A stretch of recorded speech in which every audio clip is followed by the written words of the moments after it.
నమస్తే భవ్య న్యూస్ కి స్వాగతం. బులెటిన్ల ముందుగా హెడ్లైన్స్.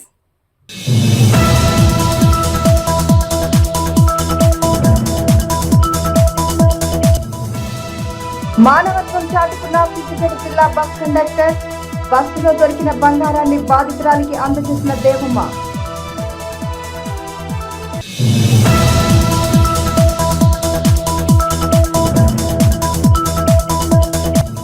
పంటలో సస్యరక్షణ చర్యలు చేపట్టాలన్న ఈవో వసంతరావు.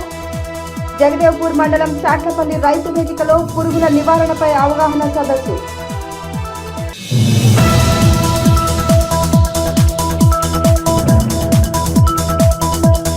సిద్దిపేట జిల్లా గజ్వేల్ నియోజకవర్గంలోని లబ్ధిదారులకు రైతు వేదికలో రుణమాఫీలపై సూచనలు. రుణమాఫీ కాని రైతులు అధైర్యపడవద్దని సూచించిన అధికారులు.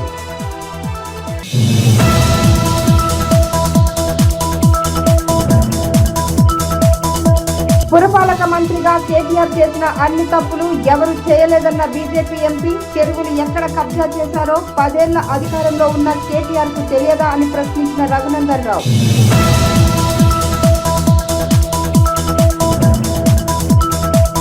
ఏదైనా వస్తువు దొరికితే అటువైపు ఇటువైపు చూసి నేరుగా జేబులో వేసుకుని వెళ్లే రోజులు ఇవి.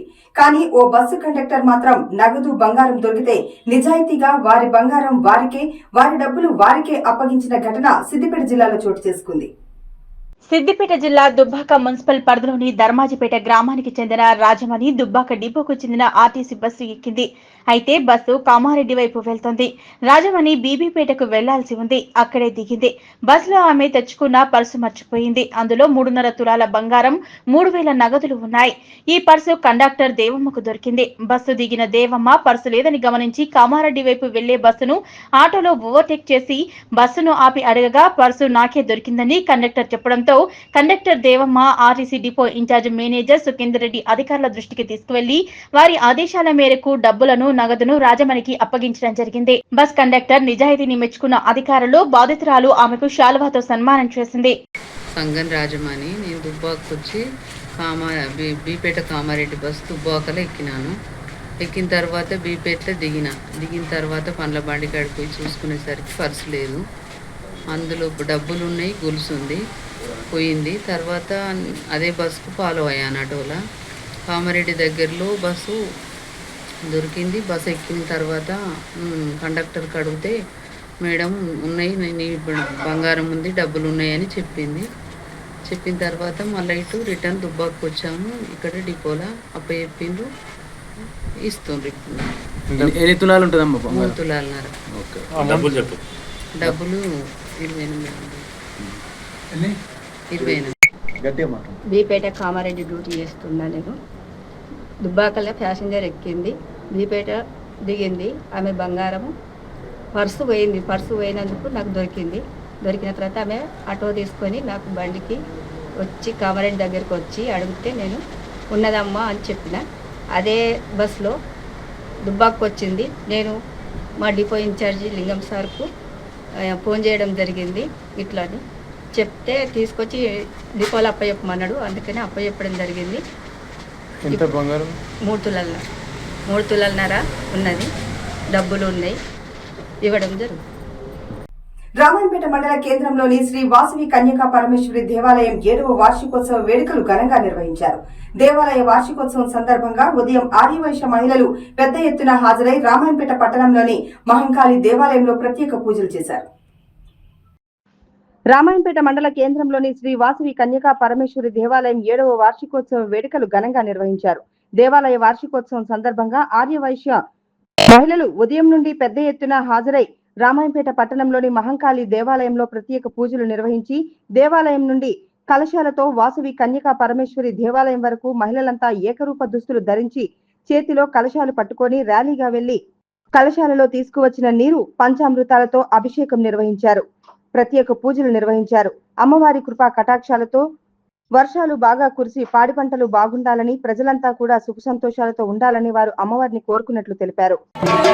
వాసవి మాతాకి, వాసవి మాతాకి, వాసవి మాతాకి, వాసవి మాతాకి, వాసవి మాతాకి, వాసవి మాతాకి, వాసవి మాతాకి.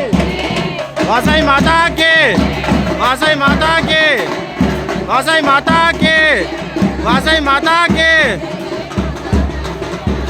वासई माता के वासई माता के वासई माता के वासई माता के जय बोलो वासई माता के वासई माता जय वासवे जय वासवे जय वासवे जय वासवे जय वासवे वासई माता के वासई माता के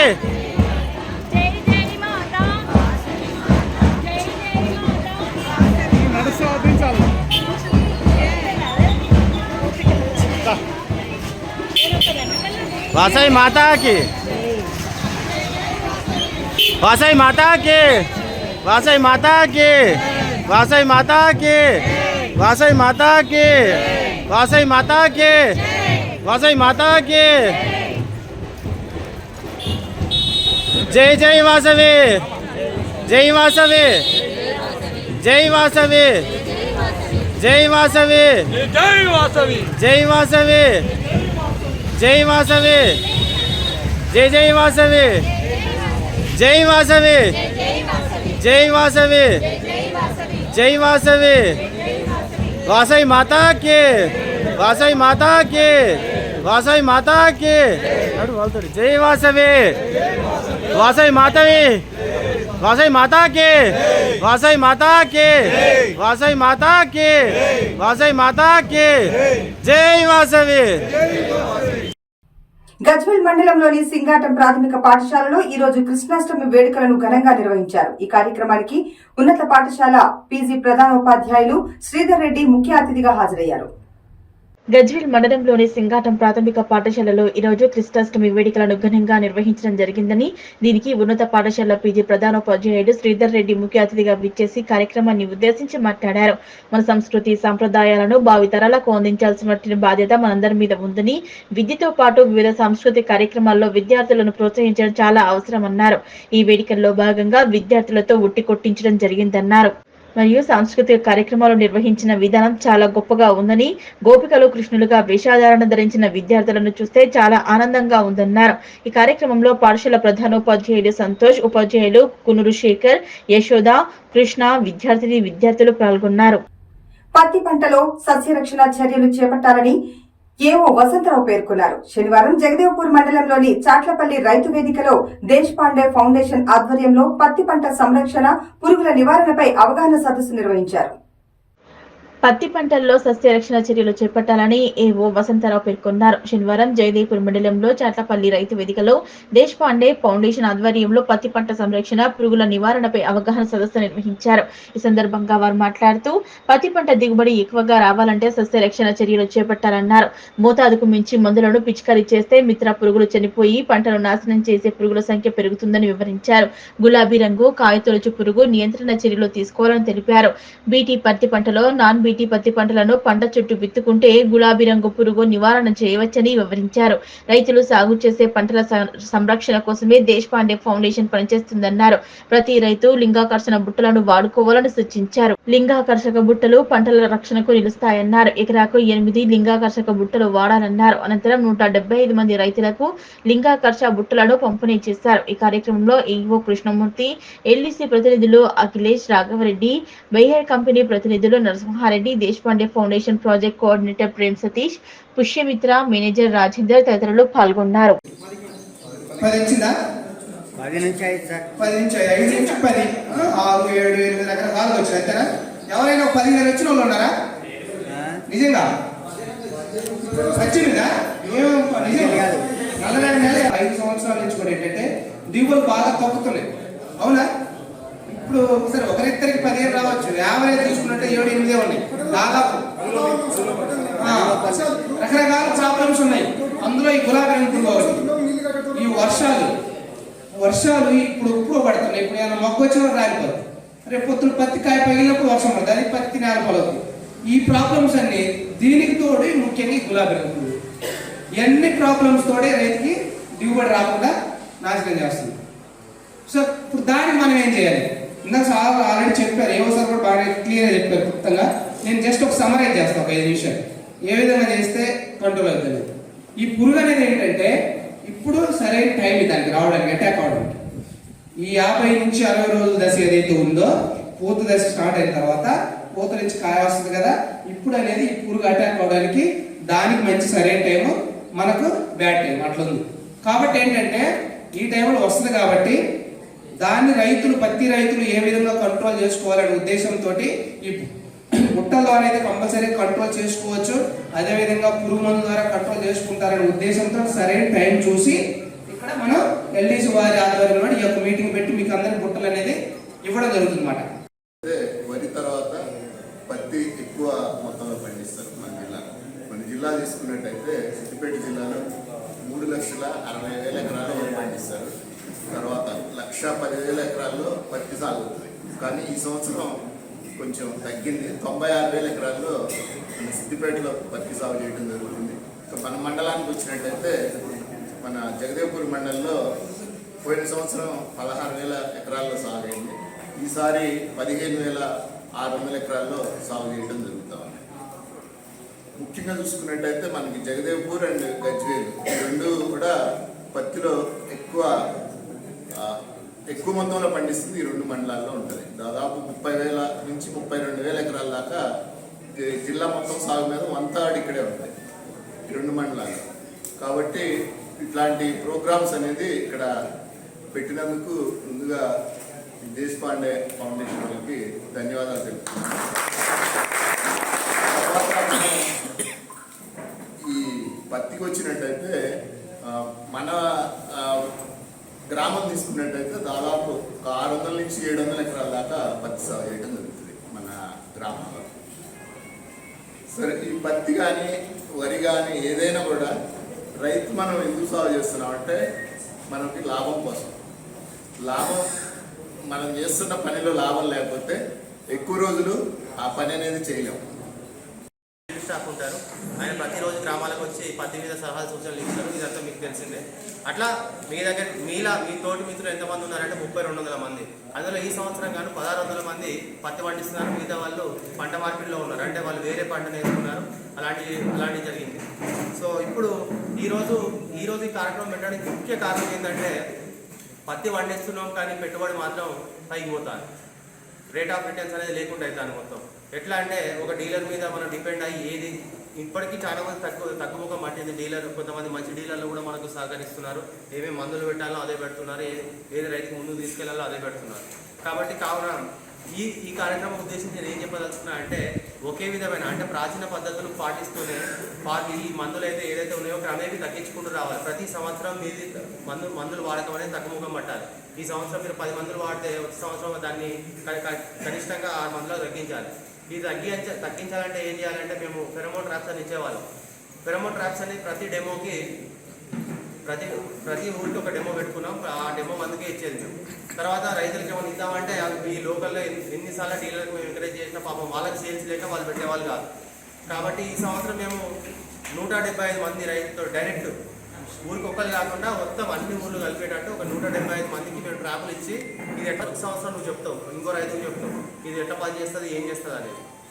కాబట్టి ఆ కార్యక్రమాన్ని తీసుకొచ్చి ఎల్ఈసి వారితో కొలాబరేషన్ అయ్యి ఇక్కడ వరకు తీసుకొచ్చాము మేము. ఈరోజు ప్రతి ఒక్కరికి ట్రాపులు రావుతుంది. ఇక్కడికి వచ్చిన ప్రత్యేకంగా అందరికీ ధన్యవాదాలు. మెదక్ జిల్లా కొల్చారం మండలం సంగాయిపేట గ్రామానికి చెందిన కొజ్జాపురం రాజు శుక్రవారం రోడ్డు ప్రమాదంలో మృతి చెందాడు. మృతి చెందిన సంగాయిపేట గ్రామానికి చెందిన కొజ్జాపురం రాజు అంత్యక్రియలకు కాంగ్రెస్ పార్టీ యువ నాయకుడు మన్నే సాయి చరణ్ 10,000 రూపాయలు సహాయం అందజేశారు. మెదక్ జిల్లా కొల్చారం మండలం సంగాయిపేట గ్రామానికి చెందిన కొజ్జాపురం రాజు శుక్రవారం రోడ్డు ప్రమాదంలో మృతి చెందారు. మృతి చెందిన సంగాయిపేట గ్రామానికి చెందిన కొజ్జాపురం రాజు అంత్యక్రియలకు కాంగ్రెస్ పార్టీ యువ నాయకుడు మన్నే సాయి చరణ్ 10,000 రూపాయల సహాయం అందజేశారు. వారి కుటుంబానికి ఎల్లవేళలా తోడుంటారని హామీ ఇచ్చారు. ఈ కార్యక్రమంలో కొల్చారం మండల యువజన కాంగ్రెస్ అధ్యక్షులు దర్జీరాజు, గ్రామ కాంగ్రెస్ పార్టీ అధ్యక్షులు సంగన్నగారి ఆగంగౌడ్, మాజీ సర్పంచ్ బాధ్యానాయక్, కార్యకర్తలు రాజమల్లేశం, గిరి, సుల్తానాగారి కృష్ణ, పెదలింగన్న గారి రాజు, పుర్రస్వామి, ప్రతాప్, విజయ్ తదితరులు పాల్గొన్నారు. సిద్దిపేట జిల్లా గజ్వేల్ నియోజకవర్గంలోని లబ్ధిదారులకు పట్టణంలోని రైతు వేదికలో రుణమాఫీ సమస్యలపై సూచనలు చేశారు. ఇప్పటి వరకు నియోజకవర్గంలో 24,000 మంది లబ్ధిదారులకు 2 లక్షల రూపాయల రుణమాఫీ జరిగిందని తెలిపారు. రాష్ట్ర ప్రభుత్వం ప్రతిష్టాత్మకంగా చేపట్టిన 2 లక్షల రైతు రుణమాఫీపై రైతుల సమస్యలపై గజ్వేల్ రైతు వేదికలో ఏర్పాటు చేసిన సమావేశం నిర్వహించారు. సిద్దిపేట జిల్లా గజ్వేల్ నియోజకవర్గంలోని లబ్ధిదారులకు పట్టణంలోని రైతు వేదికలో రుణమాఫీ సమస్యలపై సూచనలు చేశారు. ఈ సందర్భంగా మీడియాతో మాట్లాడుతూ ఇప్పటి వరకు నియోజకవర్గంలో 24,000 మంది లబ్ధిదారులకు 2 లక్షల రూపాయల రుణమాఫీ జరిగిందని, సాంకేతిక కారణాల వల్ల మరో 1,100 మంది అర్జీలను రైతుల ద్వారా స్వీకరించిన వ్యవసాయ అధికారులు త్వరలోనే వ్యవసాయ అధికారులకు రాష్ట్ర ప్రభుత్వం ప్రత్యేక యాప్ అందించి యాప్ ద్వారా రైతుల సమస్యలు తీర్చుతామని తెలిపారు. ఇప్పటి వరకు 60 నుంచి 65% వరకు రైతులకు రుణమాఫీ జరిగిందని, ప్రతి రైతు వేదిక వద్ద వ్యవసాయ అధికారులు రైతుల సమస్యలు పరిష్కరించడానికి అందుబాటులో ఉంటారన్నారు. దేశంలో ఏ రాష్ట్రంలో జరగని విధంగా 2 లక్షల రుణమాఫీ పథకాన్ని అమలు చేస్తుంటే ప్రతిపక్ష పార్టీలు కాంగ్రెస్ ప్రభుత్వంపై బురదజల్లే ప్రయత్నం చేస్తున్నాయని, రైతుల్లో అపోహలు సృష్టిస్తున్నారని వారు ఘాటుగా విమర్శించారు. గత 10 ఏళ్లలో బీఆర్ఎస్ ప్రభుత్వం రైతులకు 1 లక్ష రూపాయల రుణమాఫీ ఎంతమందికి చేశారో నిరూపించాలని సవాల్ విసిరారు. కేవలం స్థానిక సంస్థల ఎన్నికలను దృష్టిలో పెట్టుకుని బీఆర్ఎస్ నాయకులు అసత్య ప్రచారాలు, గ్లోబల్ ప్రచారాలు చేస్తున్నారని, బీఆర్ఎస్ నేతలు ఎన్ని అసత్య ప్రచారాలు చేసినా గత ఎంపీ ఎన్నికల్లో ఎన్ని సీట్లు సాధించారో ప్రజలకు తెలుసునన్నారు. ఈ కార్యక్రమంలో డీసీసీబీ చైర్మన్ చిట్టి దేవేందర్ రెడ్డి, మాజీ మున్సిపల్ చైర్మన్ గాడిపల్లి భాస్కర్, ముడుపు భూమిరెడ్డి, కాంగ్రెస్ పార్టీ ప్రచార కార్యదర్శి నిమ్మ రంగారెడ్డి, కాంగ్రెస్ పార్టీ నేతలు సుభాష్ చంద్రబోస్, జాహీర్ ఖాన్, నియోజకవర్గ వ్యవసాయ అధికారులు, రైతులు పాల్గొన్నారు. రైతులకు రుణమాఫీ కాలేదని దీని మీద పెద్ద రచ్చరచ్చగా చేస్తూ ఉన్నారు కాబట్టి దీనికి పత్రికా విలేకరుల ద్వారా మేము కూడా సంజాయిషి అనేది చెప్పడానికి నేను వచ్చాను. దీనికి ఒకటే గుర్తుపెట్టుకోవాలి, మనము ఇంతకుముందు 1 లక్ష రూపాయలు రుణమాఫీ చేస్తామని చెప్పినాం. కేసీఆర్ గారు బీఆర్ఎస్ ప్రభుత్వంలో 25,000, 50,000, 1 లక్ష రూపాయలు, 75,000, 1 లక్ష రూపాయలు కూడా చేస్తామని చెప్పాం. మీరైతే నిజంగా ఏ ఊర్లో మనం 100% రుణమాఫీ చేసినామో ఒక్కసారి ఆత్మవిమర్శన చేసుకోండి. వీళ్ళని విమర్శించేది కాదు, కానీ ఇది మనకు 31,000 కోట్ల రూపాయలు మేము రిలీజ్ చేయాలన్నది ముఖ్యమంత్రి రేవంత్ రెడ్డి గారు, తుమ్మల నాగేశ్వరరావు గారు కూడా చెప్పారు. అదే 1 లక్ష రూపాయలు, 2 లక్షల రూపాయల వరకు కూడా రుణమాఫీ చేసేకాడికి బీజేపీ, కాంగ్రెస్ పార్టీలకు అతీతంగా ఏ పార్టీ అయినా సరే రైతులు అప్పు తీసుకుంటే 2 లక్షల వరకు కూడా వచ్చినాయి, అందరికి కూడా వచ్చినాయి. అందరికంటే ఓన్లీ రిలీవ్ చేసినాయి ఇప్పటివరకు 18,000 కోట్లు, ఇంకా 13,000 కోట్ల రూపాయలు ఇంకా రిలీవ్ చేసేది ఉంది. దానికి 2 లక్షల కంటే ఎక్కువ ఉన్న వాళ్ళకు రాలేదు. ఆ 2 లక్షల వరకు ఎక్కువ ఉన్న వాళ్ళకు ఆ ఎక్కువ అమౌంట్ కట్టిన తర్వాత 2 లక్షలు ఇస్తామా, లేకపోతే ఆ ఎక్కువ అమౌంట్ కట్టకుండానే 2 లక్షల రూపాయలు ఇస్తామా? మన మంత్రివర్గం అంతా కూర్చుంటున్నారు, మంత్రివర్యులు మాట్లాడుతున్నారు, ముఖ్యమంత్రి గారు మాట్లాడుతున్నారు. అది మాట్లాడి 2-3 రోజులలోనే వాళ్ళందరి అకౌంట్లలో కూడా అమౌంట్స్ రావడానికి సిద్ధంగా గవర్నమెంట్ ఉంది. మనం అందరం నాయకులం కూడా, ప్రతి ఒక్కరం కూడా రైతులను రెచ్చగొట్టే పద్ధతిలో పోకుండా ఏ రైతుకైతే రాలేదో ఆ రైతుకు భరోసా ఇచ్చుకుంటూ, నేను అవసరం అనుకుంటే మిత్రపక్షం నాయకులు హరీష్ అన్న కానివ్వండి, ముఖ్యమంత్రి గారు కానివ్వండి, కేటీఆర్ గారు కానివ్వండి, ఎవరికైతే రాలేదో ఆ 100 మంది అప్లికేషన్లు వచ్చినాయా, 1000 మంది అప్లికేషన్లు వచ్చినాయా, అప్లికేషన్లు తీసుకుని రండి. మీకు ఎవరు నాయకులు తెలియని వాళ్ళు కాదు, రేవంత్ రెడ్డి తెలియని వాళ్ళు కాదు, తుమ్మల నాగేశ్వరరావు గారు తెలియని వాళ్ళు కాదు.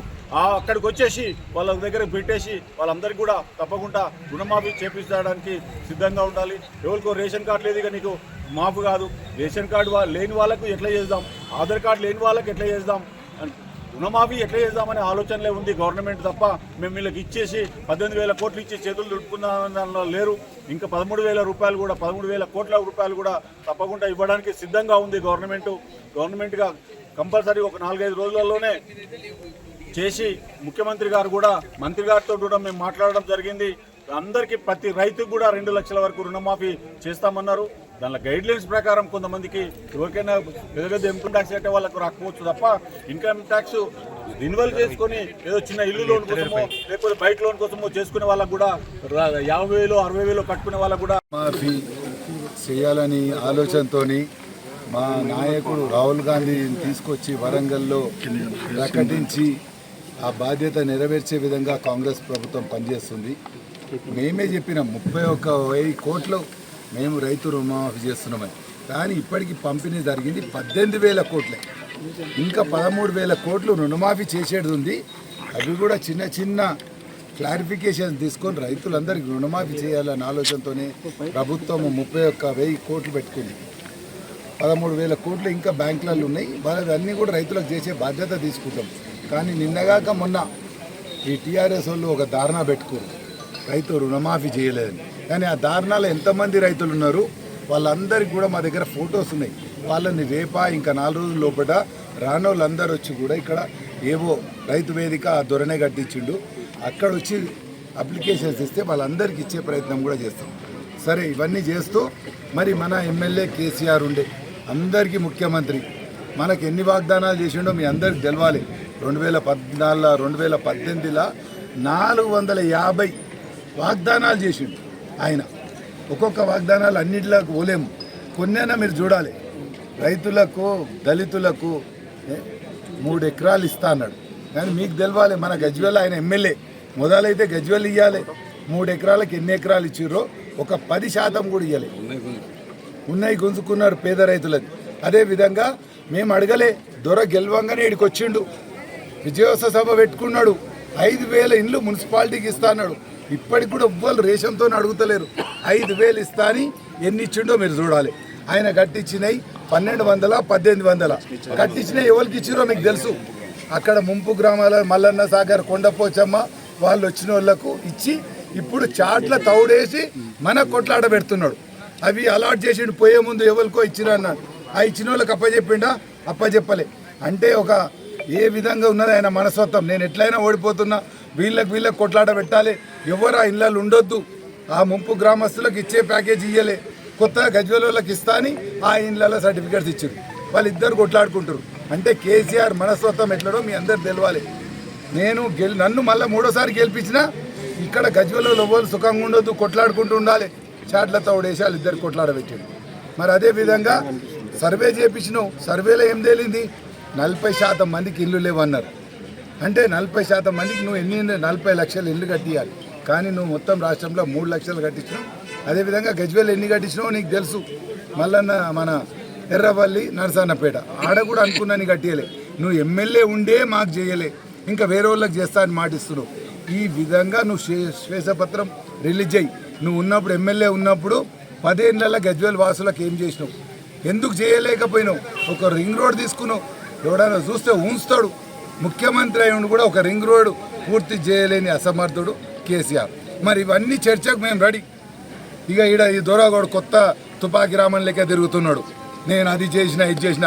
నువ్వు ప్రజలతో ఎప్పుడు ఎన్నుకోబడ్డాన్ని రమ్మను. ఆయన రాకపోతే ఆయన అల్లుని రమ్మను, ఒక వేదిక ఏర్పాటు చేసుకుందాం. గజ్వేల్లో నువ్వేం చేసినావు, మేమేం చేసినాం, మేమేం చేస్తాం. మరి నువ్వే ఎమ్మెల్యే ఉండి ముఖ్యమంత్రి ఉండి నువ్వు చేయలేకపోయినావు. ఇప్పటికి కూడా ముఖం లేదు. 8 నెలల ఒక్కసారైనా 3వసారి గెలిపిస్తే నా ప్రజలుండ్రు గెలిపించిర్రు అని ముఖం చూపెడతా. నా ఊరికి వచ్చి నిన్న జెండా వందరం ఉండే, ఆ జెండా వందరం కన్నా నీ క్యాంప్ ఆఫీస్కి వచ్చి జెండా ఎగరేయచ్చు కదా. ఆ బాధ్యత కూడా లేదు. అంటే ప్రజలు అర్థం చేసుకోవాలి, కేసీఆర్ను మోసం చేసుడే అలవాటు కేసీఆర్. మరి అల్లుడు ఉన్నాడు హరీష్ రావు, మరి ఆయన బాధ్యత తీసుకొస్తుంటాడు. ఆయన దగ్గరికి పోతే నేనున్నా నాకు చెప్పమని. అదే నీ సిద్దిపేటలో 4 నెలల్లో బస్ స్టాండ్ కూలగొట్టినావు, కట్టుకున్నావు. మరి మా దగ్గర చూడు, ఇప్పుడు నీ తర్వాత నీకన్నా మొదలు బస్ స్టాండ్ కూలగొట్టిరు. ఇప్పటికి అట్లనే ఉన్నది. అందుకోసమే ప్రజలు గమనిస్తారు. కేసీఆర్ హరీష్ రావు మీ ఇద్దరు కూడా మామ అల్లుళ్ళు. ఏ విధంగా గజ్వేల్కి మోసం చేశారు. హరీష్ రావుని సిద్దిపేటకు మోసం చేయకపోతే కానీ గజ్వేల్కి అయితే మోసం చేసినావు. మళ్ళీ అదే ముఖం. పురపాలక మంత్రిగా కేటీఆర్ చేసినవన్నీ తప్పులు ఎవరు చేయలేదని బీజేపీ ఎంపీ రఘునందన్ రావు దుయ్యబట్టారు. చెరువులు ఎక్కడ కబ్జా చేశారో 10 ఏళ్లు అధికారంలో ఉన్న కేటీఆర్ కు తెలియదా అని ఆయన ప్రశ్నించారు. దాని తర్వాత 33 ఫీట్ల దాకా ఏ కన్స్ట్రక్షన్ ఉన్నా కూలగొట్టమని చెప్పింది.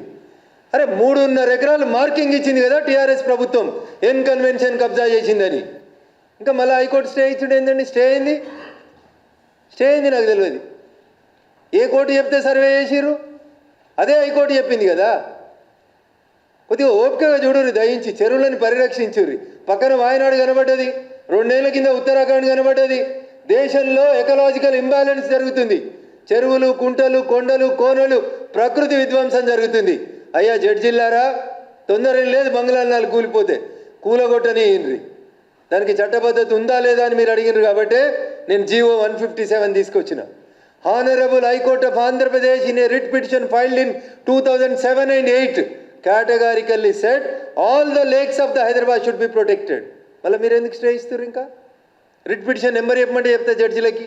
ఇదే సగం సగం అడ్వకేట్లు సగం రిప్రజెంట్ చేసి ఆగం పోయి దాంట్లో తీసుకొచ్చి ఏదో ఒక ఆర్డర్ తీసుకొస్తున్నారు.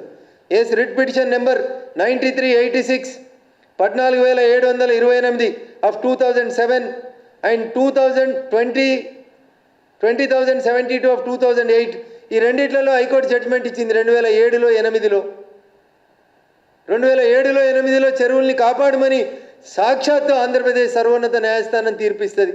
సుప్రీంకోర్టు చెరువులు ఎవడైనా కడితే నోటీసు లేకుండా కూలగొట్టమని చెప్పింది. ఎలాంటి నోటీసులు ఇవ్వద్దు అని చెప్పింది సుప్రీంకోర్టు.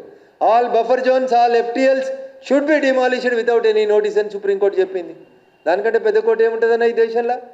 దాంట్లో ఇంకా స్టేలు ఏముంటాయన్నా? బరాబర్ కూలగొట్టాల్సిందే, దాంట్లో నో సెకండ్ ఒపీనియన్. నేను అదే జడ్జిలో కూడా విజ్ఞప్తి చేస్తూ ఉన్నా, మీరు అనుమతిస్తే నేను వచ్చి ఆర్గ్యూ కూడా చేస్తాను. 10 ఏళ్లలో మీరు డిస్మెటల్ చేసి డిమార్కెట్ చేసి కూలగొట్టమన్న తర్వాత వాళ్ళు సంపాదించిన ప్రతి రూపాయిని కట్టిరు గవర్నమెంట్కి, మున్సిపాలిటీకి. ఆ డబ్బుని నాలాలలో వాడి కొట్టుకుపోయిన కుటుంబాలకి, వాగొత్తే ఏడ వానొత్తుందో ఎటు కొట్టుకుపోతున్నామో తెలియకుండా చెరువులలో పడి చచ్చిపోయిన వాళ్ళ కుటుంబాలకి కంపెన్సేషన్ ఇయ్యింది. కళ్ళకు బట్ట కట్టుకోవద్దు దయించి, కళ్ళకు ఉన్నటువంటి బట్టను తీసి భాగ్యనగర వాసుల్ని కాపాడేందుకు కోర్టు కూడా సన్నద్ధం కావాలని చెప్పి ఈ సందర్భంగా అప్పీల్ చేస్తాం. ఏం కాదన్న రాయండి, nothing is war.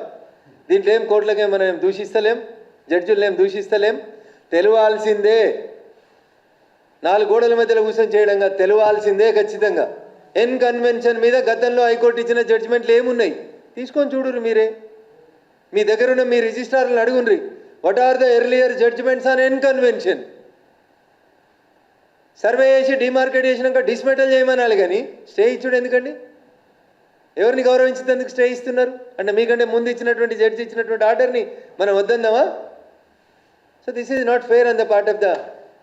Narcotic drugs testing machine ద్వారా గజ్వేల్ పట్టణంలో పలు ప్రాంతాలలో అనుమానం ఉన్న వ్యక్తులకు టెస్టింగ్ తనిఖీలు నిర్వహించారు. గజ్వేల్ ఇన్స్పెక్టర్ సైదా మరియు పోలీస్ సిబ్బంది డ్రగ్స్ రహిత జిల్లాగా చేయడమే తమ ప్రధాన లక్ష్యమని తెలిపారు. నార్కోటిక్ డ్రగ్స్ టెస్టింగ్ మిషన్ ద్వారా గజ్వేల్ పట్టణంలో పలు ప్రాంతాలలో అనుమానం ఉన్న వ్యక్తులకు టెస్టింగ్ తనిఖీలు నిర్వహిస్తున్న గజ్వేల్ ఇన్స్పెక్టర్ సైదా మరియు పోలీస్ సిబ్బంది డ్రగ్స్ రహిత జిల్లాగా చేయడమే మన ప్రధాన లక్ష్యమని అన్నారు. డ్రగ్స్ మహమ్మారిని తరిమేద్దాం, డ్రగ్స్ రహిత సమాజాన్ని భావితరాలకు అందిద్దామంటూ నార్కోటిక్ డ్రగ్స్ టెస్టింగ్ మిషన్ ద్వారా గజ్వేల్ పోలీస్ స్టేషన్ పరిధిలో శుక్రవారం పిడిచేడ్ రోడ్లో గల టీ పాయింట్ దగ్గర Siddipet police commissioner B Anuradha ఆదేశాల మేరకు శుక్రవారం గజ్వేల్ సిఐ సైదా ఆధ్వర్యంలో నార్కోటిక్ డ్రగ్స్ టెస్టింగ్ మిషన్ ద్వారా గజ్వేల్ పోలీస్ స్టేషన్ పరిధిలో అనుమానం ఉన్న వ్యక్తులపై టెస్టింగ్ నిర్వహించారు. ఈ సందర్భంగా గజ్వేల్ ఇన్స్పెక్టర్ సైదా మాట్లాడుతూ నార్కోటిక్ డ్రగ్స్ టెస్టింగ్ మిషన్లను police commissioner doctor B Anuradha పంపిణీ చేయడం జరిగిందన్నారు. వాహనాలు తనిఖీ నిర్వహించే సమయంలో అనుమానం ఉన్న వ్యక్తులకు నార్కోటిక్ డ్రగ్స్ టెస్టింగ్ మిషన్ల ద్వారా పరిశీలించడం జరుగుతుందన్నారు. పిల్లలు, యువకులు ఏం చేస్తున్నారో తల్లిదండ్రులు కూడా గమనిస్తూ ఉండాలని, వారి ప్రవర్తనలో ఏదైనా మార్పులు వస్తే వెంటనే పోలీసులకు సంప్రదించాలని సూచించారు. గంజాయి, డ్రగ్స్, ఇతర మత్తు పదార్థాలు తీసుకుంటే పిల్లల ప్రవర్తనలో తప్పకుండా మార్పు వస్తుందని తెలిపారు. కొంచెం అనుమానితులు ఎవరున్నా కానీ ఏదైనా చేస్తున్నట్టుగా, ఏదైనా మత్తు పదార్థం తాగుతున్నట్టుగా ఏమైనా తెలిస్తే ఇమీడియట్గా అన్ని చోట్ల గజ్వేల్లో అన్ని టీ పాయింట్స్ దగ్గర మాకు అనుమానితంగా ఉన్న ఇది హాట్స్పాట్ కొన్ని ఏరియాలో కొంతమంది గాంజా తాగుతున్నారు, వేరే దగ్గర అన్వాంటెడ్ ఇన్ఫ్లుయెన్స్ ఏదైనా అవ్వడానికి అవకాశం ఉందని ఎక్కడెక్కడ తెలుస్తున్నాయి ఆ ఏరియాకి వెళ్ళి సడన్గా మాకు ముందస్తు సమాచారం మేరకు మేము వస్తున్నాం. అందులో భాగంగానే ఈ అబ్బాయి గురించి కొంచెం అనుమానంగా ఉన్నందుకు మాకు వేరే వాళ్ళ ఇన్ఫర్మేషన్ వచ్చాము.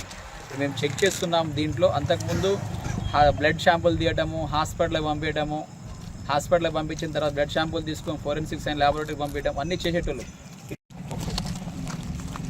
వదిలేసి తిప్పిలా తిప్పు ఇలా ఉంచుకోండి. లేదు తాగితేనే ఇబ్బంది, ఓకేనా?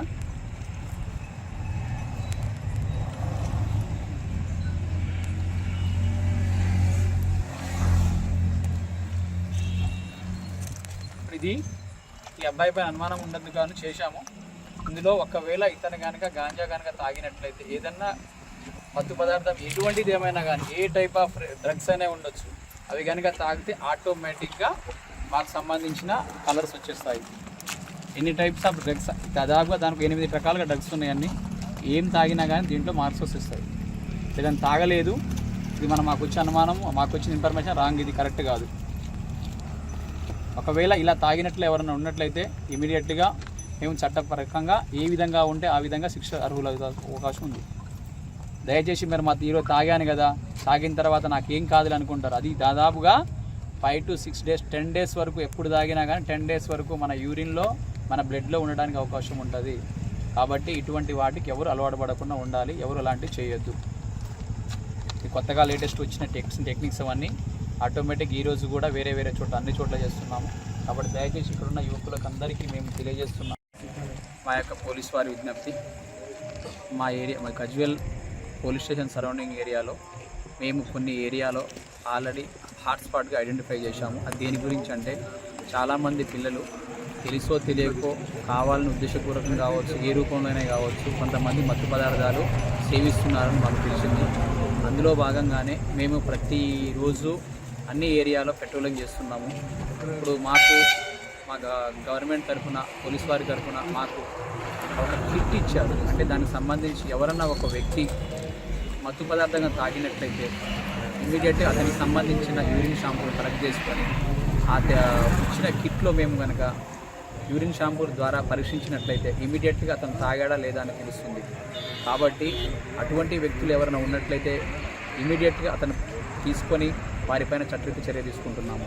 కాబట్టి దయచేసి అందరికీ తెలియపరుస్తున్నాము, ప్రతి ఒక్క ఏరియాలో మేము డ్రగ్స్ పైన అందరికీ తెలియపరుస్తున్నాము, ఎవరు అటువంటి వాటికి బానిస కావద్దని చెప్పేసి. అయినా కానీ చాలామంది పిల్లలు అటువంటి విషయాల్లోనే గాంజా తీసుకోవటము, ఇంకా వేరే మత్తు పదార్థాలు తీసుకోవటం వల్ల వాటికి బానిస అయ్యి వాళ్ళ జీవితాలను నాశనం చేసుకుంటున్నారు.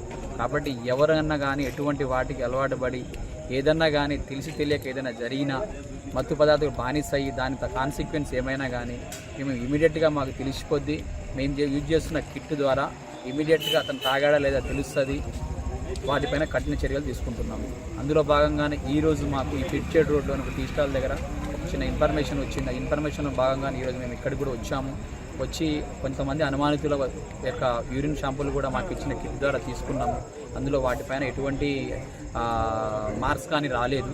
కాబట్టి దయచేసి ప్రతి ఒక్కరు గమనించవలసిన కోరుచున్నాము.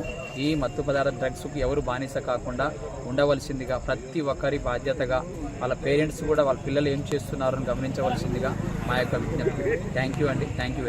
హిందువులలో అత్యంత ప్రసిద్ధిగాంచిన పండుగల్లో విష్ణువు 8వ అవతారమైన శ్రీకృష్ణాష్టమి ఒకటని Chaturveda talent school principal Shankar తెలిపారు. కృష్ణాష్టమిని పురస్కరించుకొని సిద్దిపేట జిల్లా దౌలతాబాద్ మండలం సూరంపల్లి చతుర్వేద టాలెంట్ పాఠశాల విద్యార్థులతో శ్రీకృష్ణ గోపిక వేషధారణల మధ్యన సంబరాలు జరిపారు. హిందువులలో అత్యంత ప్రసిద్ధిగాంచిన పండుగల్లో విష్ణువు 8వ అవతారమైన శ్రీకృష్ణాష్టమి ఒకటని Chaturveda talent school principal Shankar తెలిపారు. కృష్ణాష్టమిని పురస్కరించుకొని సిద్దిపేట జిల్లా దౌలతాబాద్ మండలం సూరంపల్లి చతుర్వేద టాలెంట్ పాఠశాల విద్యార్థులలో శ్రీకృష్ణ గోపిక వేషధారణల మధ్యన సంబరాలు జరిపారు. ఈ సందర్భంగా పాఠశాల వ్యవస్థాపకులు శంకర్ మాట్లాడుతూ మన సంస్కృతి సంప్రదాయాలను ఎవరూ మరవకుండా యువత ముందుకు నడుం బిగించాలన్నారు. ఇలాంటి కార్యక్రమాలు భావితరాలకు దారి చూపాలని సూచించారు. చదువుతో పాటు విద్యార్థులకు పలు ఆటలు పాటలు సాంస్కృతిక కార్యక్రమాలు ఎంతో అవసరమన్నారు. పిల్లల తల్లిదండ్రులు ఎప్పుడైతే ప్రోత్సాహం అందిస్తారో అప్పుడే పిల్లలు అన్ని రంగాల్లో ముందుకు సాగుతారన్నారు. ఈరోజు మా చతుర్వేద టాలెంట్ స్కూల్లో కృష్ణాష్టమిని పురస్కరించుకొని పిల్లలు వేషధారణలో కృష్ణుని వేషధారణ మరియు గోపికల వేషధారణ వేసుకొని రావడం జరిగింది. మరి చదువులో భాగంగానే ఆటలు పాటలతోని చదువు కొనసాగించాలన్న ఉద్దేశంతో చదువు ఒకటే కాకుండా ఆటల పాటలతోని చదువు ఉండాలని ఈ కృష్ణాష్టమి వేడుకలు బతుకమ్మ వేడుకలు మా పాఠశాలలో చేస్తూ ఉన్నాము. మరి ప్రతి సంవత్సరం కూడా ఈ యొక్క కృష్ణాష్టమి వేడుక. మెదక్ ఎమ్మెల్యే మైనంపల్లి రోహిత్ రావు రామాయంపేట పట్టణంలో జరిగిన శ్రీ వెంకటేశ్వర దేవాలయ శ్రావణ మాస ఉత్సవాలలో పాల్గొని ప్రత్యేక పూజలు నిర్వహించారు. ఆలయ కమిటీ ఆధ్వర్యంలో ఎమ్మెల్యేకు ఘన స్వాగతం పలికారు. మెదక్ ఎమ్మెల్యే మైనంపల్లి రోహిత్ రావు రామాయంపేట పట్టణంలో జరిగిన శ్రీ వెంకటేశ్వర దేవాలయ శ్రావణ మాస ఉత్సవాల్లో పాల్గొని ప్రత్యేక పూజలు నిర్వహించారు. ఆలయ కమిటీ ఆధ్వర్యంలో ఎమ్మెల్యేకు ఘన స్వాగతం పలికారు. అనంతరం నగరేశ్వర దేవాలయ సముదాయంలో ఉన్న శ్రీ వాసవి కన్యకా పరమేశ్వరి దేవాలయం 7వ వార్షికోత్సవ ఉత్సవాల్లో ఆయన ప్రత్యేక పూజలు నిర్వహించారు. వాసవి కన్యకా పరమేశ్వరి దేవాలయ కమిటీ వైశ్య సంఘ సభ్యులు ఎమ్మెల్యేను మేళ తాళాలతో కన్యకా పరమేశ్వరి దేవాలయానికి తీసుకువెళ్లారు. అక్కడ ప్రత్యేక పూజలను మైనంపల్లి రోహితరావు నిర్వహించారు. వైశ్య సంఘం ఆధ్వర్యంలో ఆయనకు శాలువా కప్పి సన్మానం చేశారు.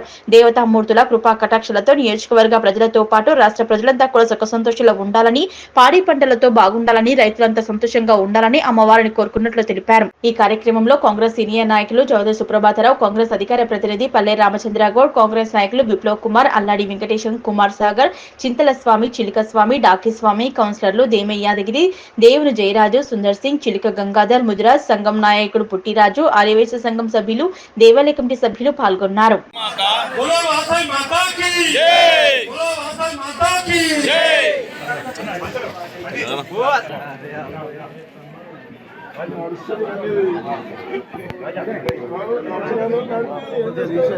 किरण भाई కొద్దిగా అటువని వాసవి మాత జై వాసవి జై జై వాసవి జై వాసవి జై జై వాసవి జై బోలో వాసవి మాత की జై జై బోలో నగరేశ్వర భగవాన్ की జై జై ప్రవతన సుప్రభాత జై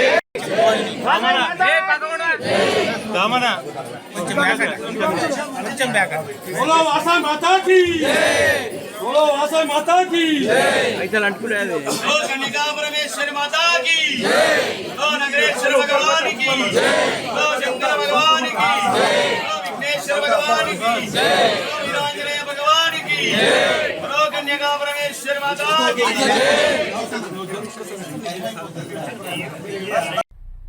గజ్వేల్ పట్టణంలోని తూప్రాన్ రోడ్లో గల సెయింట్ పీటర్స్ పాఠశాలలో శనివారం రోజు కృష్ణాష్టమి వేడుకలను ఘనంగా నిర్వహించారు.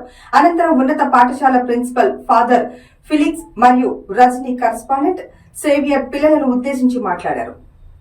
గజ్వేల్ పట్టణంలోని తూప్రాన్ రోడ్లో గల సెయింట్ పీటర్స్ పాఠశాలలో శనివారం రోజు కృష్ణాష్టమి వేడుకలను ఘనంగా నిర్వహించడం జరిగిందని దీనికి ఉన్నత పాఠశాల ప్రిన్సిపల్ ఫాదర్ ఫిలిక్స్ మరియు రజనీ కరెస్పాండెంట్ సేవియర్ ఉద్దేశించి మాట్లాడుతూ చిన్నపిల్లలు గోపీకృష్ణ వేషాధారణలు చాలా ఆకట్టుకున్నాయన్నారు. మన సంస్కృతి సంప్రదాయాలను భావితరాలకు అందించాల్సినటువంటి బాధ్యత మనందరి మీద ఉందని, విద్యతో పాటు వివిధ సాంస్కృతిక కార్యక్రమాల్లో విద్యార్థులను ప్రోత్సహించడం చాలా అవసరమని తెలిపారు. ఈ వేడుకల్లో భాగంగా విద్యార్థులతో ఉట్టి కొట్టించడం మరియు సాంస్కృతిక కార్యక్రమాలు నిర్వహించిన విధానం చాలా సంతోషంగా ఉందన్నారు. గోపికలుగా కృష్ణులుగా వేషధారణ ధరించిన విద్యార్థులను చూస్తే చాలా ఆనందం వేస్తుందన్నారు. ఈ కార్యక్రమంలో పాఠశాల ఉపాధ్యాయులు, టీచర్లు, పీఈటీ విద్యార్థులు పాల్గొన్నారు. బులెటిన్ ముగించే ముందు హెడ్లైన్స్ మరోసారి.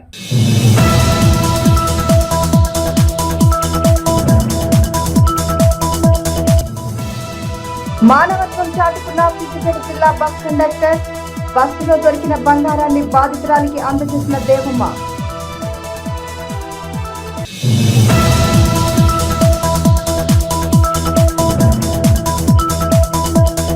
పత్తి పంటలో సస్యరక్షణ చర్యలు చేపట్టాలన్న ఈవో వసంతరావు.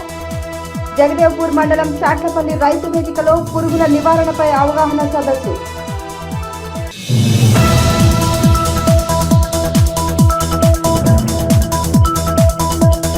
సిద్దిపేట జిల్లా గజ్వేల్ నియోజకవర్గంలోని లబ్ధిదారులకు రైతు వేదికలో రుణమాఫీలపై సూచనలు.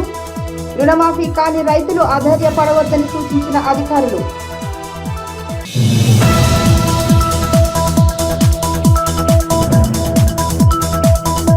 పురపాలక మంత్రిగా కేటీఆర్ చేసిన అన్ని తప్పులు ఎవరు చేయలేదన్న బీజేపీ ఎంపీ. చెరువులు ఎక్కడ కబ్జా చేశారో 10 ఏళ్ల అధికారంలో ఉన్న కేటీఆర్ కు తెలియదా అని ప్రశ్నించిన రఘునందన్ రావు.